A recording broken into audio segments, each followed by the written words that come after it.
서울광역방송센터입니다. 일본 정부가 내일 열리는 강요 회의에서 후쿠시마 오염수 방류 날짜를 결정할 것이라는 일본 언론들의 보도가 잇따르고 있습니다.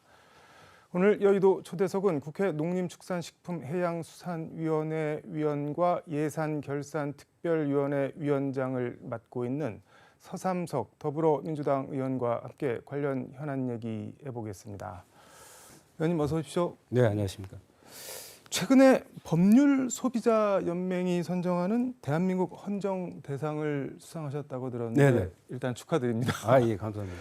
한 법률소비자연맹 선정 대한민국 헌정 대상 이게 뭐 어떤 상인가요? 국회의원들에게 상을 주는 기관들이 더러는 많이 있습니다만 네. 제가 알기로는 상당히 권위가 있는. 권위가 있는 그런 그 시민단체가 주는 상으로 알고 있습니다. 네. 총 그 본회의 출석이랄지 상임위 출석, 법안 발의, 법안 통과 이런 그 12가지 항목을 분석해서 이런 결정을 했다라는 그런 얘기를 들었습니다. 뭐가 많네요. 예, 분석 대상이. 네. 기간은 2020년 5월 30일부터 금년 5월 29일까지 21대 국회 들어서 3년 동안 성적을 네. 평가한 결과라고 얘기를 들었습니다. 한마디로 뭐 3년 동안 국회의원 본연의 임무를 얼마나 성실하게 했냐 뭐 이런 거를 가지고 평가를 해서 준 상인 거네요. 더 잘하라는 그런 상으로 받아들였습니다. 지역구가 지금 전남, 영암, 무안, 신안이죠. 네. 전남 지역 국회의원 가운데 법안 가결 1위로 알고 있는데 몇 건이나 가결이 된 건가요? 본회의에서? 그렇게 많은 숫자는 아닌데요. 3년 네. 동안 약 한 85건 정도를 발의했습니다. 그중에서 원안이 10건, 네, 또 다른 의원들이 발의한 법안을 이렇게 통합해서 심사한 네. 결과를 대안이라고 합니다. 그게 21건, 그래서 총 85건 가운데 31건이 본회의를 통과하게 됐습니다. 네. 굳이 뭐 이렇게 퍼센트로 말하면 네. 35% 정도 된 것 같습니다. 이게 35% 이러면은 크게 와닿진 않아도 31건이면은 뭐 비회기 기간 빼면은 거의 한 달에 한 번꼴로 발의한 법안이 본회의를 통과를 해서 시행이 되는 법안이 된 거잖아요. 네. 비결이 뭔가요? 그 한 달에 한 건씩? 저는 거기까지 계산 안 해봐서 네. 실감 나진 않습니다만은 방금 말씀하셨던 거와 마찬가지로 네. 국회의원은 지역을 이렇게 잘 챙기고 또 현안 문제 있을 때 목소리도 내고 하는 것도 중요하지만 네. 가장 중요한 것은 저는 법을 발의하거나 뭐 이렇게 고치거나 폐기하는 것이 국회의원의 본연의 임무입니다. 네. 그 중에서 굳이 뭐 이렇게 발의 건수로는 제가 뭐 몇 번째 될지는 모르겠습니다만 네. 통과율만 놓고 계산해 본 결과 제가 전남에서 이렇게 뭐 1순위라고 그러는데 네. 뭐 그렇게 꼭 자랑할 만한 것은 아닙니다. 다른 의원들도 이렇게 대등소이합니다. 네. 그 중에서 제가 숫자상으로 좀 더 이렇게 나와서 네. 혼자 선정됐지 않냐 그런 생각을 갖고 있고요. 우선 네. 뭐 여러 가지 법안이 있겠지만 저는 그 현장에서 이렇게 주신 말씀, 제가 또 단체장 또 지방의원 시절에 느꼈던 네. 거, 농어촌 지역의 현재 또 앞으로의 어떤 그런 문제점들을 예측하는 그런 정도 연장선상에서 제가 만들었던 법들이 좀 많이 평가를 받았던 것 같습니다. 이게 뭐 말씀은 겸손하게 해주셨는데 법안 발의는 했는데 몇 년씩 상임위 문턱도 못 넘고 있다가 그냥 회기 종료로 폐기되는 법안이 수두룩한데 네. 21대 국회에서는 발의하신 법안 중에 가장 기억에 남는다거나 이거는 내가 생각해도 의미가 있다 뭐 그런 법안이 있다면 어떤 게 있을까요? 그 회기 시작 전에 1호 법안이라고 이렇게 자신들 이게 네. 본인들이 생각하는 그런 그 의미가 있는 법안들이 있습니다. 저는 21대 국회 들어와서 6월 1일자로 제가 그 발의했던 첫 법안이 인구 소멸 위기 지원 특별법입니다.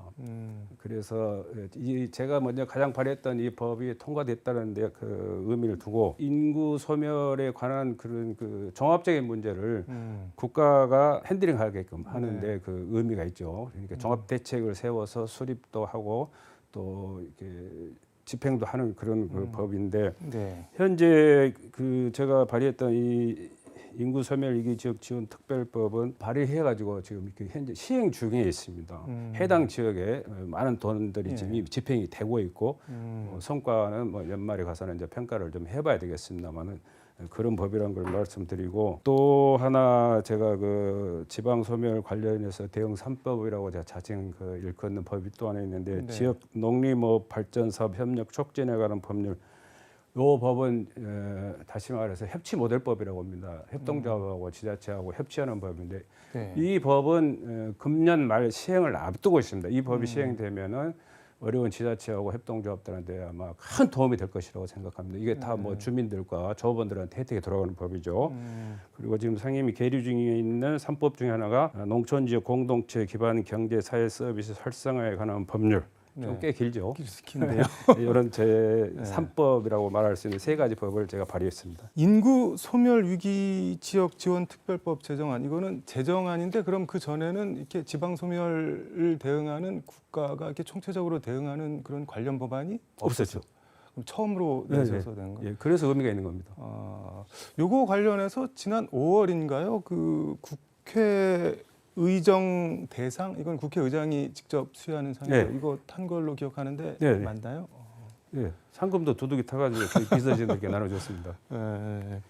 다른 법안 뭐 하나만 더 꼽아주신다면 방금 말씀하신 법안은 그만큼 중요한 법안이고 시급한 법안이고 앞으로 계속 발전시켜 나아갈 그런 법안으로 판단했기 때문에 국회가 그 심사숙고 그때 그런 상을 줬다라는 그런 말씀을 드리고 덧붙여서 말씀드리면은 지방 소멸을 어떻게 막아낼 것인가에 대한 그런 법인데 지금 현재 우리 대한민국 현실을 놓고 보면 228개 지자체 중에 118개가 소멸 위기 지역이 있는데 그 중에 약 한 그 45개 농촌 지역이다. 그러니까 농촌 지역이 더 심각하다는 것을 숫자상으로 판정을 하고 있잖아요. 이런 것들을 해결하려고 노력하는 그것을 평가받았다. 라는 데 더 의미를 두고 또 이 법은 완벽하지 않기 때문에 앞으로 더 좀 더 발전시켜 나갈 그런 여지들이 많이 있습니다. 첫 단추를 끼웠다는 데 의미를 두시면 좋을 것 같습니다. 지방 소멸 정말 뭐 심각한 문제인데 앞으로 좀 더 역할을 해주시길 바라겠습니다.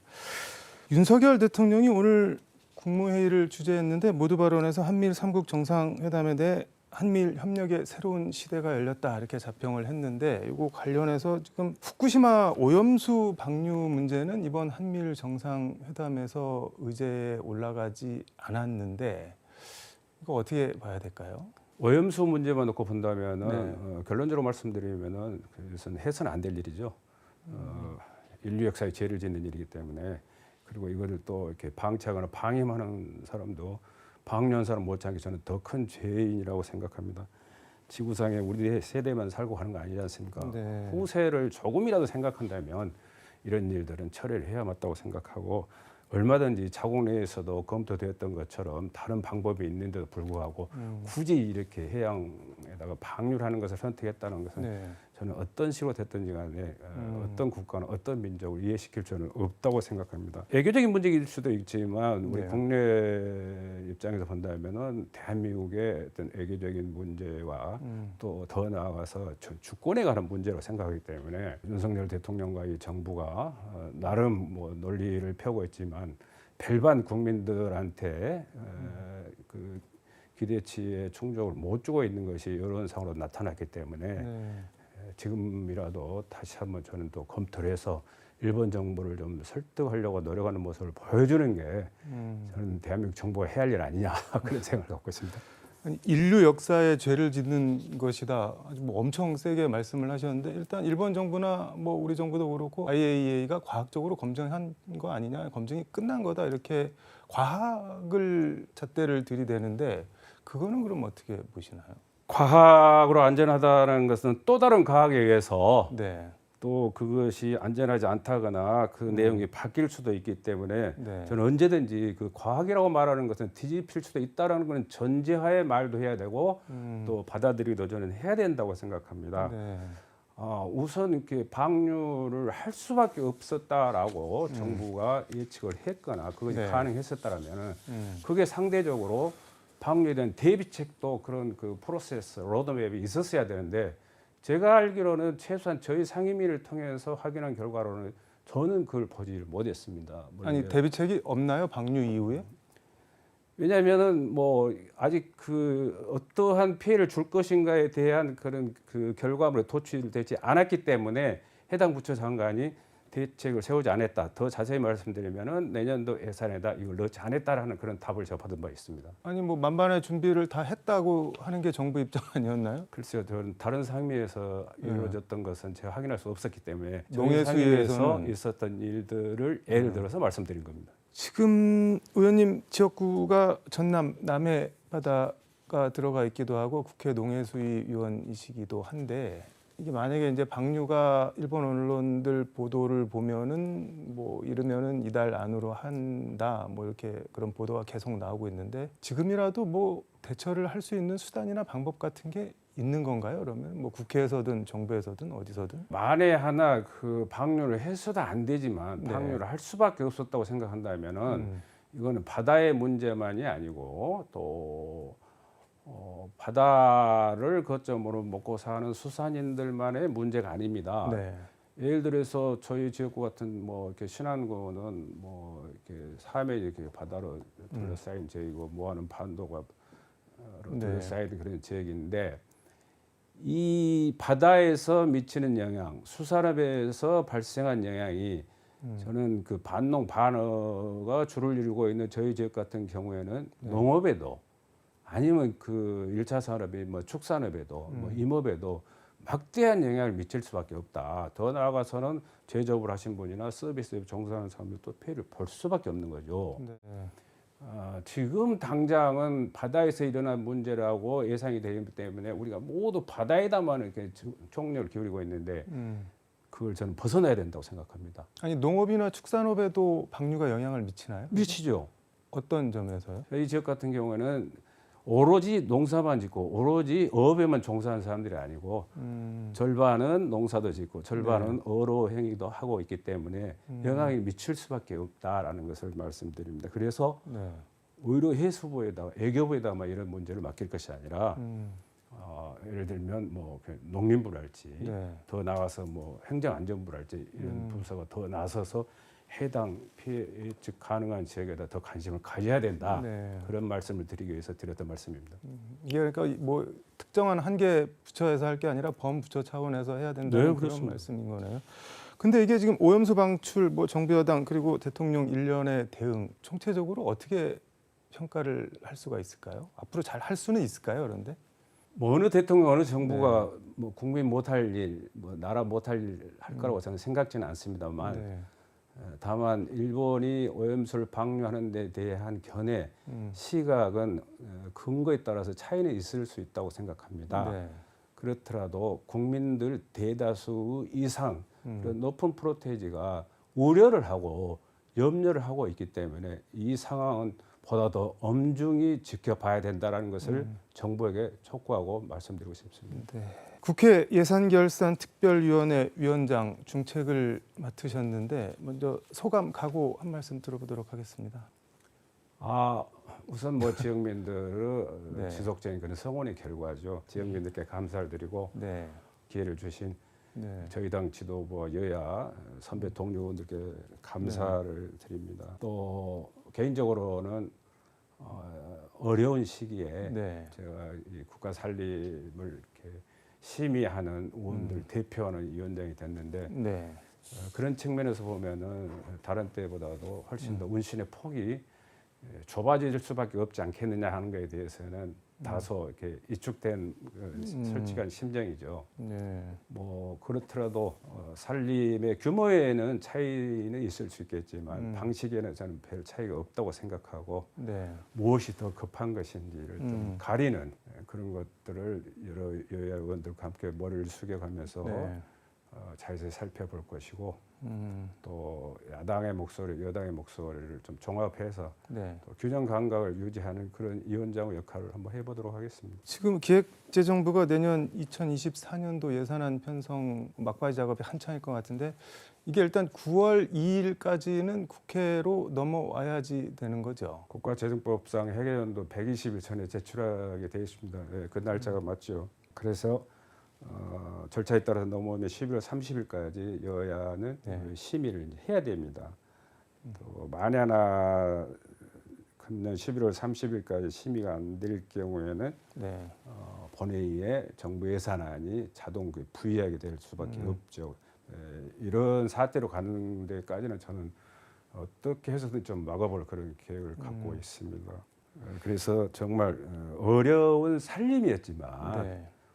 여느 예결위보다도 21대 마지막 예결위가 정말 국가의 살림을 걱정하고 또 서민들 또 어렵게 사신 분들 네. 특히 국민 전체의 그 민생을 좀 이렇게 생각하고 염려하고 돌보는 예결위였다라는 그런 소리를 들을 수 있도록 네. 최선을 다해볼 생각입니다. 이게 뭐 한 600조쯤 되는데 그거를 다 들여다보기가 정말 힘들 것 같다는 생각이 드는데 가장 뭐 중점이나 주안을 두고 볼 부분, 기준 그런 게 있다면 어떤 게 있을까요?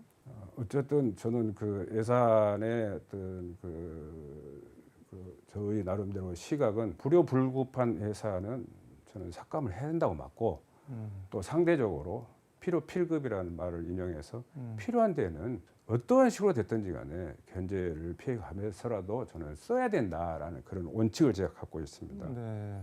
그 중에서도 윤석열 대통령과 이 정부가 여러 가지 내년도 살림 방향에 대해서 예산 편성을 하는 그 과정에 그 심의 과정에서 여러 그 메시지를 이렇게 밝혔습니다. 네. 저는 그 컨트롤에서는 그 동의를 하는데 그걸 좀 이렇게 삭감만이 능사가 아닌데도 불구하고 필요 이상으로 또 천편일률적으로 삭감된 부분은 저는 국회 심의를 통해서 어느 정도는 또 이렇게 복구할 건 해야 되지 않냐 그런 생각도 갖고 있습니다. 네. 어렵더라도 어려운 만큼 여야원들의 지혜를 잘 이렇게 모아가지고 네. 잘 살펴서 국민들에게 조금이라도 보탬이 되는 그런 그 예산 또 분배하는 예산이 아니라 네. 국민들에게 지원해드리는 그런 예산의 편성에 대한 심의가 이루어질 수 있도록 노력하겠습니다. 분배하는 예산이 아니라 지원하는 예산은 뭐 분배는 네. 어떻게 보면은 이렇게 선심성으로 평가받을 수도 있죠. 그냥 뭐 이렇게 모자라듯이 네. 잘라서 나눠주는 것은 저는 좀 아니라고 생각합니다. 반대 개념으로 지원이라는 것은 네. 정말 요구했거나 요구하지 않았음에도 불구하고 특히 민생 분야에서 네. 필요한 부분은 찾아서라도 저는 분배 아닌 지원을 해드려야 된다는 차원에서 분배와 지원을 구분해서 말씀드렸습니다. 광주 전남 포함해서 지방 균형 발전과 관계된 예산도 많이 필요할 것 같은데 이 부분 마무리 말씀 겸 해서 듣도록 하겠습니다. 지난 4월 윤석열 대통령께서는 호남의 발전이 대한민국 발전이다라는 그런 그 말씀을 하셨습니다. 네. 그런 연장선상에서 보면은 윤석열 대통령과 이 정부가 역대 어느 정부 못지않게 호남에 대한 그런 배려가 곧 제출될 예산안에 편성이 돼 있지 않겠느냐 하는 그런 기대를 제가 한번 해보는 거고 네. 상대적으로 열악한 우리 전남 또 광주 또 나아가서 전북 제주까지 호남권이 타 지역에 비해서 원 숫자도 좋고 예산의 규모도 작은 것은 현실입니다. 그리고 SOC 측면에서도 상당히 뒤떨어져 있습니다. 이런 것들을 이제는 예산이 국회에 넘으면 국회의 시간이기 때문에 50명 예결위 중에서 28명이 저희 당 네. 예결위원이십니다. 절반이 좀 넘는 숫자를 가지고 있고 그리고 또 광주 전남 지역과 출신 의원이 11분이기 때문에 과히 그렇게 그렇고 적은 숫자는 아닙니다. 네. 이런 여러 의원들의 어떤 그 지혜를 잘 이렇게 발휘하실 수 있게끔 제가 그 지원을 해서 네. 우리 호남 지역에 참 필요로 하는 그런 예산들이 가급적이면은 네. 정부안 이상으로 많이 편성될 수 있도록 국회 차원에서 이분들과 머리를 맞대볼 생각입니다. 윤석열 대통령께서 호남 예산을 많이 배려를 해주시기를 기대를 하신다고 했는데 기대를 충족시켜 주실까요? 어떨까요? 그렇게 더 기대를 해보겠습니다. 네, 알겠습니다. 오늘 말씀은 여기까지 듣도록 하겠습니다. 고맙습니다. 네. 지금까지 서울광역방송센터에서 서삼석 더불어민주당 의원과 함께 전해드렸습니다.